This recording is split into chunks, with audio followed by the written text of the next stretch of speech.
he is the first pastor of the church at Jerusalem, the first church, and he's writing to the 12 tribes of the Christians among the 12 tribes of Israel. And this is before they were actually called Christians. The first time they were called Christians was when they were in Antioch, the second church that was started. And they're saying these people are turning the world upside down. They called them Christians. So this is before they were even called Christians. They were just like people who followed Christ. These Jews, they were mostly all Jews, who followed Christ at that time, right? It's before the missionary journeys of Paul, before Paul had gone out and started all of the different churches. So this is really early on, in about 40 to 45, like probably around 42 AD, really early on after Jesus had died and rose again, right?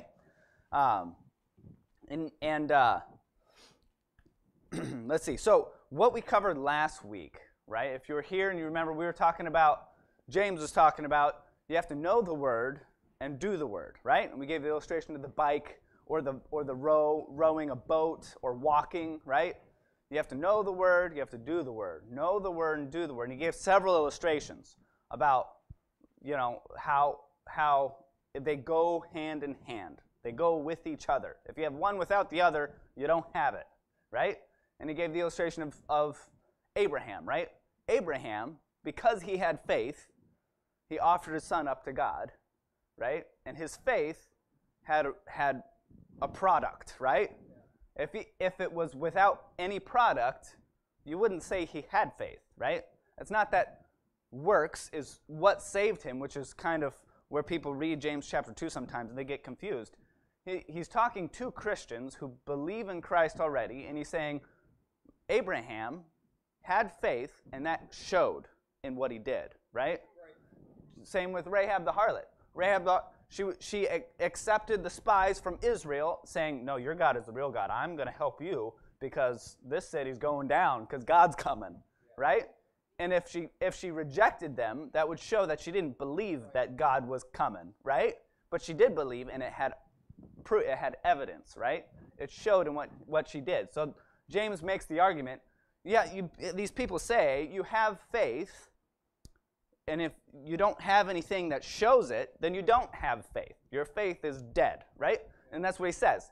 He says, show me your faith without your works. I'll show you my faith by my works, is what he says. He's not saying you need works to get to heaven. You need works to be right with God. But if you're right with God, it'll have a product in your life, right? So last week, and I got this from a couple people saying, well, we were talking in the theoretical, right? We didn't get down to like the practical application. And this is what I love about James, because he's very, very practical, right? Like he's writing very practically. It's called the Book of Wisdom, or the Wisdom of the New Testament, right? James is called, and it mirrors a lot of what you read in the Old Testament when you're reading the books of wisdom in the Old Testament, like Proverbs and Psalms and Song of Solomon and Ecclesiastes. And there's a lot of similar things you read between the two, and a lot of people consider James the wisdom book of the New Testament. And it's a very practical, applicable, and this is how he applies it, is what we're going to get into today. So we're going to be in James chapter 3, but in James chapter 1, verse number 19, it says, wherefore, my beloved brethren, let every man be swift to hear, slow to speak, slow to wrath. And then right after that, he gets into you got to be a doer. Can't just be a hearer, you got to be a doer. So even before he gets into it, he gives, this is the practical application, how you control your speech, how you control your tongue, right?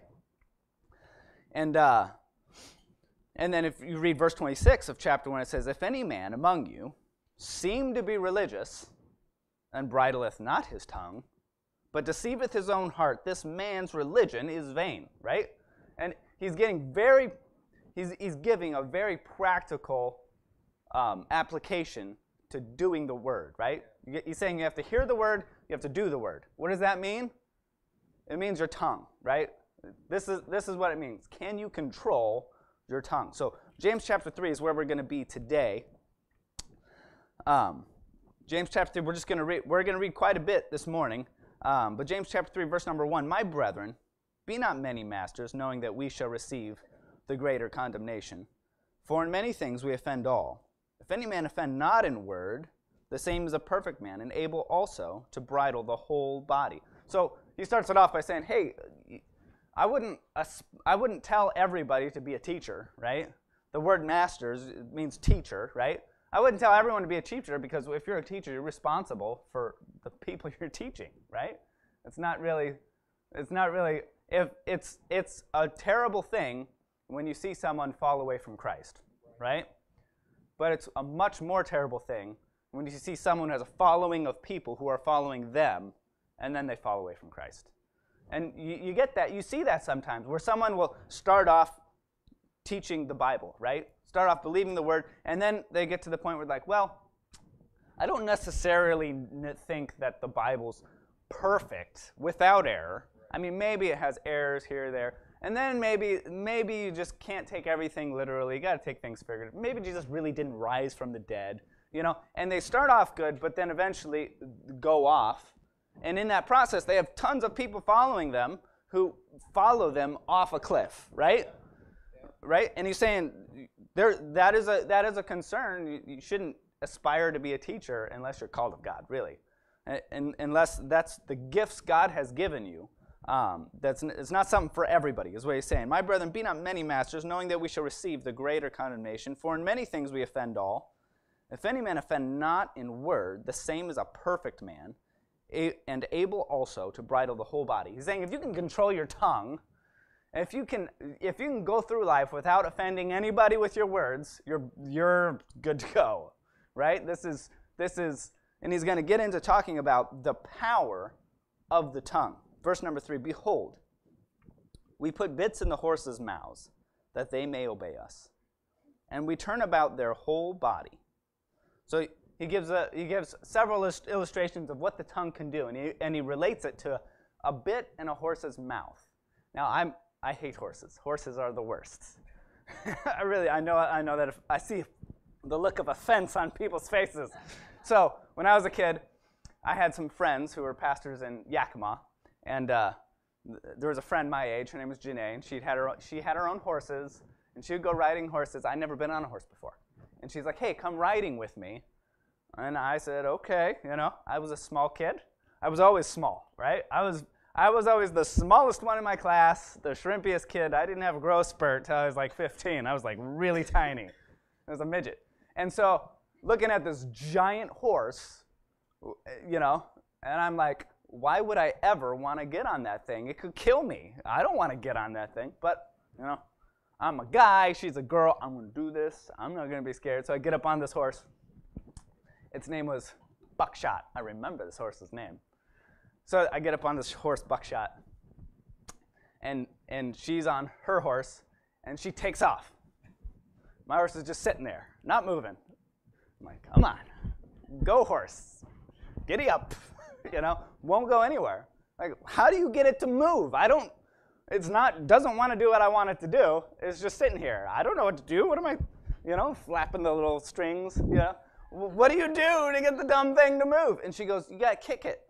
And so I'm like, it's not going anywhere. You know, kick it hard. And I'm a small guy, and she thinks, you know, he can't kick that hard. And she goes, kick it as hard as you can.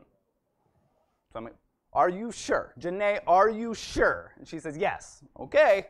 So I get my heel up as hard as I can, and bam, and it jumps like 2 feet and then stops. You know? What is wrong with this horse? It won't move, right? Yeah, so she's like, here, get off the horse. Get off the horse. So I get off the horse. And I go, she's like looking at its mouth, and it's bleeding down the side of its mouth. And now I feel terrible. I'm like, oh, what, did I do that? You know? And so I'm like, oh, man, I feel terrible. You know, I didn't mean to hurt the horse. I was just trying to, I don't know what I'm doing.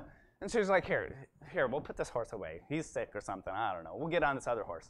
So I get this other horse. Its name was April. I remember this. I was very young, but I still remember this vividly, right?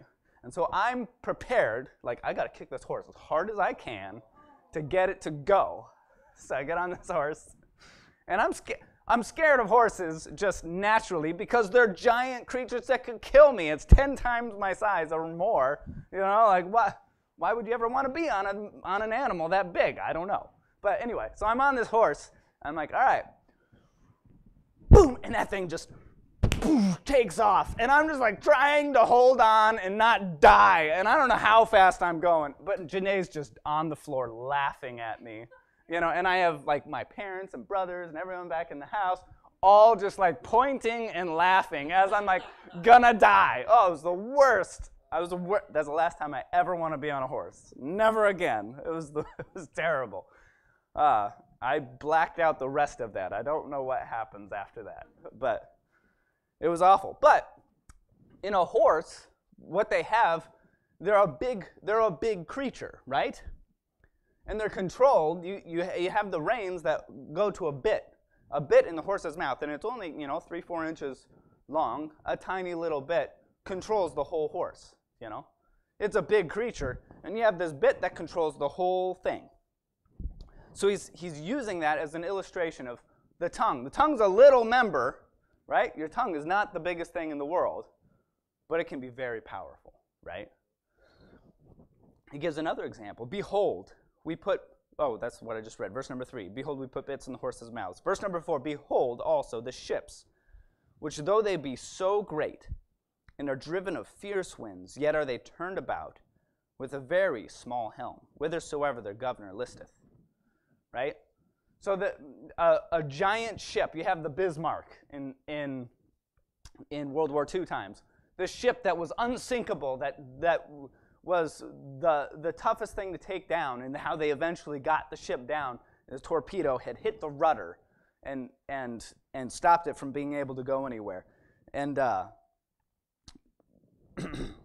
says, behold the ships, which though they be so great, are driven of fierce winds, yet are they turned about with a very small helm, whithersoever the governor listeth. So this big old ship, and if you've ever been on a boat and you have the little stick on the back of a little motorboat when you're fishing or whatever, it's a big boat, and you have this little thing in the water that's just really small, but it turns the whole ship, right?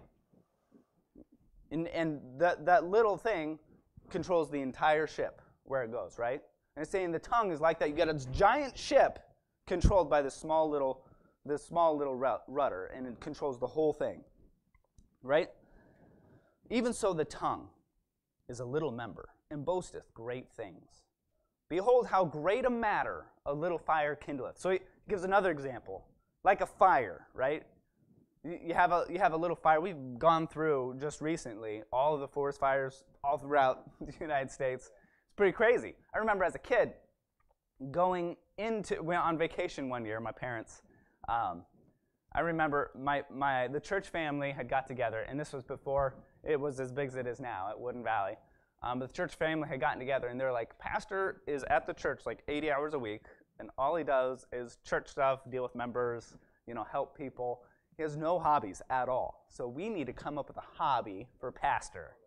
So they came up with prospecting. That was the hobby. So the church got together, bought him a gold pan to, do the whole prospecting thing, and which, like, we all made fun of my dad for that, because he tried. He's like, all right, I'll get into it, right? And it just wasn't my dad. But about that time, we were going on vacation with our family, and he was talking to other pastors, and some pastors who told him, there's a lake in Wyoming or something, I can't remember where, but it's called Ruby Lake, and you can find rubies at that lake, like real rubies at that lake. So we're like, all right, that's where we're going for family vacation, right? So we get in the car, me and all of my siblings, and we were driving to Ruby Lake in like Wyoming or wherever it was. And the closer we get, the darker everything got. And there's no cars going in, all kinds of cars leaving, and we realize we're driving into a forest fire, right? Like the entire state is evacuated. Like we get to our destination and everybody's in masks. There's not a single person you can see their face. We go to this resort. There's like a really nice resort, just abandoned. Nobody there. We got rooms for like $20 a night at this resort. Had the whole thing to ourselves. No mask. We're just walking around like, And I remember this. But I remember looking at the sun, and this reminded me when we were having all these forest fires, it was the same, right? You look at the sun, it's like this dark orange spot, and you can just stare at it. It's so dark, right? And that forest fire, I forget how it started. As a kid, I remember I was told, and I was like, what? That, like some kid started a fire, like had a firecracker or something, I can't remember. But it was something really small, said something really small. And a fire took over the entire state and burned down hundreds and hundreds and hundreds of acres from just a little tiny little fire, And the tongue is like a spark, right? Like a little fire, and can do immense amount of damage, right? The tongue really can do a ton of damage, right? How you control your tongue matters, right? I have a illustration. Where'd my notes go? There it is. So in World War II, you had Winston Churchill gave a speech that really helped Britain stay in the war, right? Because you had Winston Churchill wanting to fight against the Nazis, fight against Hitler, and then you had the other guy, I forget his name, he was there and he wanted peace. He wanted to make peace. And Winston Churchill gave this speech that really turned the tide. So Winston Churchill's first speech to the House of Commons as Britain's new prime minister got off to an auspicious start. His welcome to that assembly was quite tepid.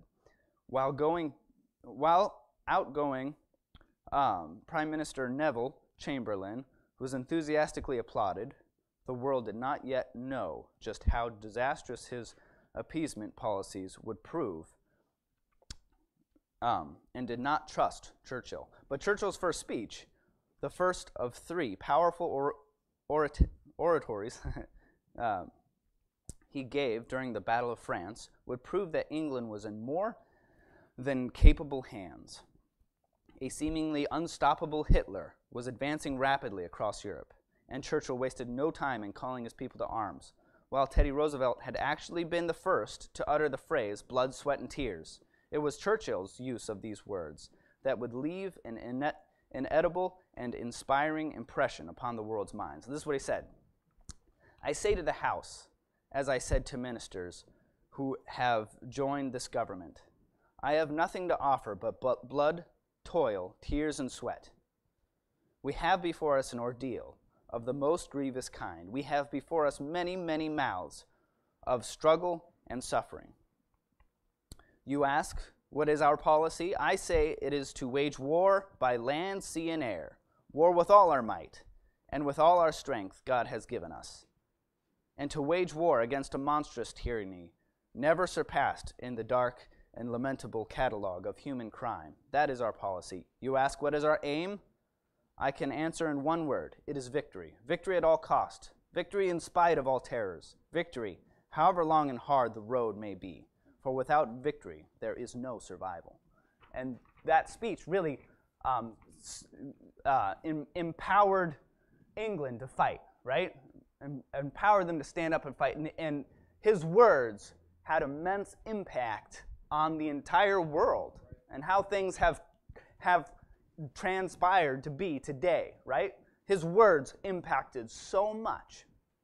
And our words impact so much. I remember before I knew I was preaching through James, I was reading it in my own devotions through this time. And I remember reading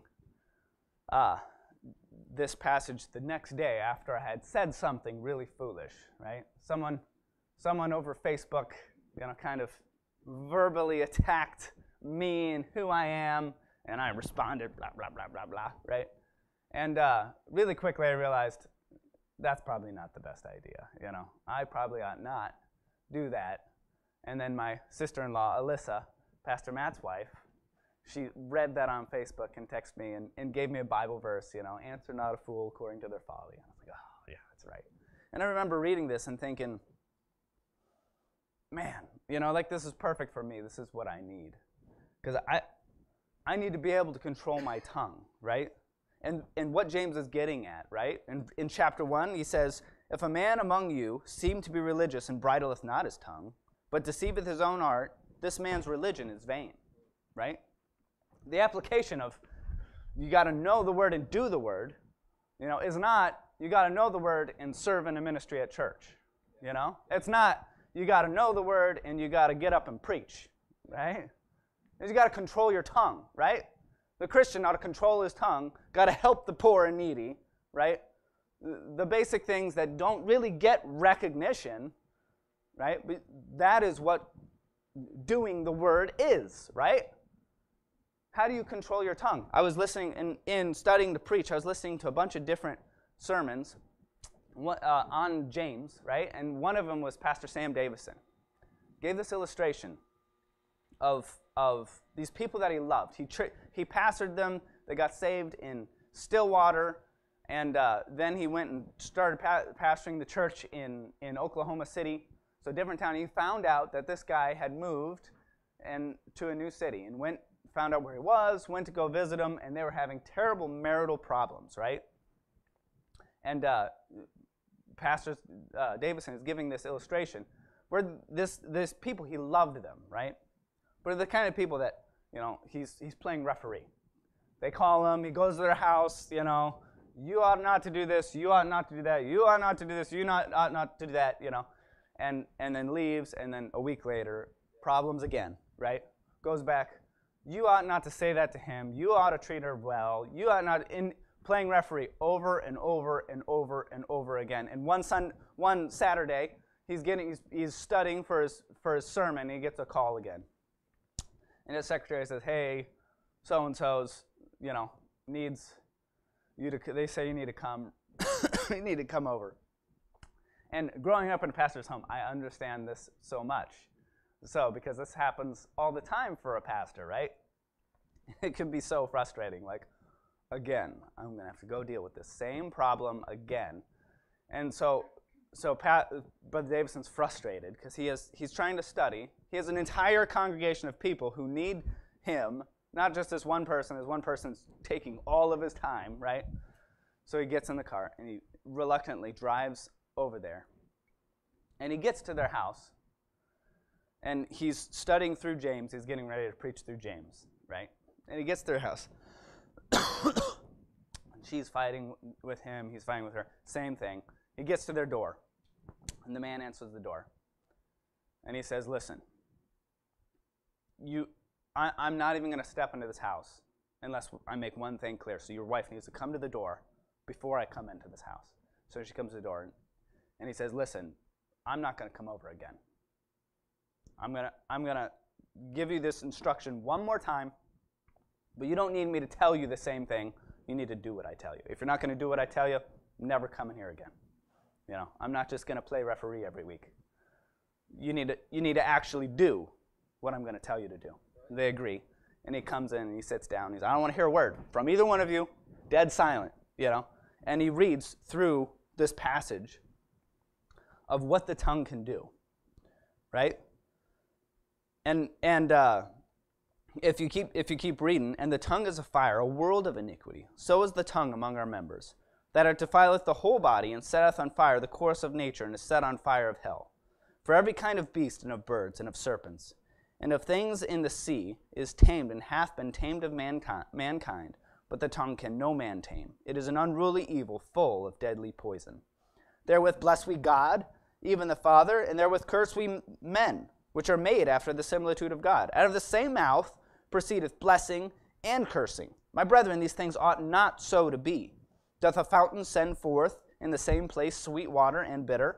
Right? If you go to a water fountain, right, and you go to drink it, and it's good water, tastes good, and then you go to drink it again and it's salt water, you're not going to use that water fountain, right? That's not a water fountain you're going to use. And can a fig tree, my brethren, bear olive berries, either of vine figs? So can no fountain both yield salt water and fresh.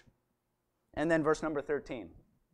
Who is a wise man and endued with knowledge among you?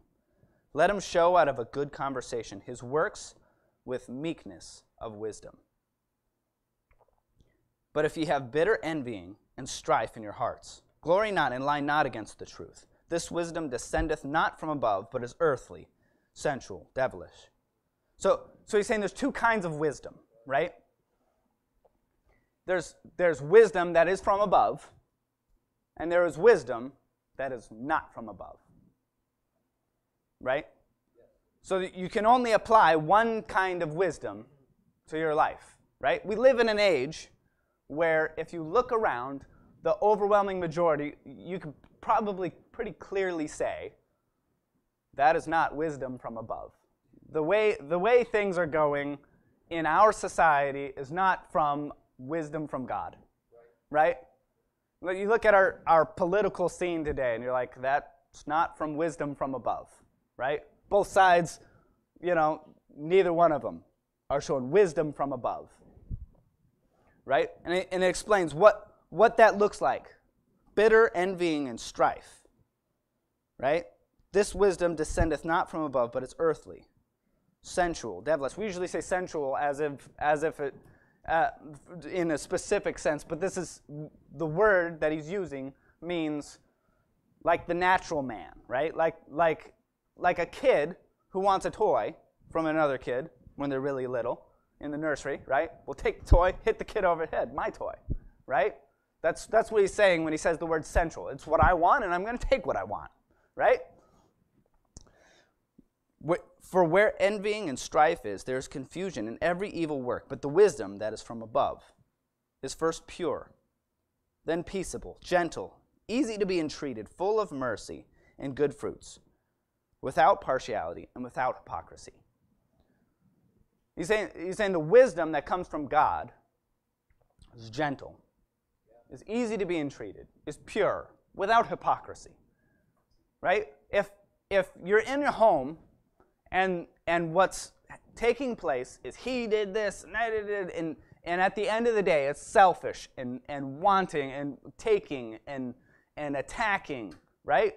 That is not the wisdom that is from above, right? There's two kinds of wisdom, and they have the same end result every time. Either it's the wisdom from above. If you apply the wisdom from above, you're going to have a result, right? If you apply the wisdom that's not from above, you're going to have a result. And it's not going to change. The result is not going to change, right? And so Pastor Davison is telling this to these people, saying, the problem is not that you're not hearing. The problem is not that you don't know what you ought to do. The problem is that you're not doing it, right? Your marriage is going to fall apart, and that's just the end of it, unless you change. Unless you take the hearing and you start doing, right? And the application is not, I need to be more involved, I need to give more money to charity. The application is the tongue, right? The direct application James is getting to is how are you talking, right? What's coming out of your tongue? There's people who've said things to me that hurt, right? In Proverbs, it says that, I should have written the verse down. I didn't write it down because I know it so well until I'm up here. But it says a friend is going to, how's the verse go? A friend may say things that hurt. I'm paraphrasing, but a friend may say things that hurt, but a true friend is going to say them, right? And I've had times in my life where I've had people who want to coach me and take me off to the side and say, hey, what you're doing is stupid, right? But I know at the end of that, they're trying to help me, right? It may hurt. I may get up in arms a little bit and get frustrated until I realize, no, what they're saying is true, and it's for my benefit, right? And then I've had other times where people say things, but it's not to help me, right? If you talk to people about someone, I'm looking for a nanny, or I found a nanny, but in looking for a nanny, my old nanny was like, hey, can I get referrals, right? Can I call referrals? If they called me for a referral, that wouldn't be a good thing for the old nanny, because I would say the truth. But when you're in that situation, when you're asking other people to refer you, and they call them, if somebody's for you, right, for your good, right, they're going to point out the best in you, right? They're going to take you at your best day versus, someone who's not for you and you ask their opinion, they're going to take you at your worst day, right? Well, he did this, and he did this wrong, and said this, and did this. Now take his life and interpret it by those things on how much he's done wrong, right? Or someone that's for you, he may take you off to the side and say, hey, this was a really dumb thing. You need to straighten up. But if someone asks their opinion of you, they're going to put you in the best light because they love you, right? And we do that ourselves. Where there's people that we may be civil, whatever, but when we're talking about them, we're ready to pick up rock and throw it, right? Like, look at what they did. They did this. They did this, right? And when you're this is talking about the tongue and how we are, but it's more than just what you say, because what you say comes from your heart, right? It says in Proverbs, out of the heart the mouth speaketh, right? So what's coming out of our mouth? Do we need to reevaluate how we are? Because James is saying that it's not other things, right? The application of you got to know the word and do the word. Its direct application, which is very, very clear and precise, is how is your tongue, right? What's coming out of your mouth? Are the things that are coming out of your mouth poison, right? Are they? Let's evaluate, right? When we look at our lives, a good way to evaluate, how are we doing spiritually is, what are we saying? What is coming out of our tongue? Right? So how are we doing today? Let's pray. Dear Lord, thank you so much for everything you've given to us, Lord. I pray that you'd be with me, Lord. I know that in preaching through James, it's super convicting because I know I fall short so often. And I want to make sure that I'm not being a hypocrite in getting up here and preaching, Lord, and I know that I'm the first to need to drop the rock I'm holding, Lord, and understand that I'm just as guilty as the next person, Lord. But I pray that we would take the wisdom of James as he's teaching us through your word, Lord, and that we would take an honest look at our tongue and know that knowing the word and doing the word isn't vague, isn't everything else in the world, but it's very practical and easily applied to how is our tongue? How are we doing with our tongue today, Lord? I thank you so much for letting us be able to come together, and I thank you for your word, and I thank you for giving us the opportunity to spend this time together, and for the baptisms coming up. In your name I pray. Amen. All right, you're dismissed. Start again.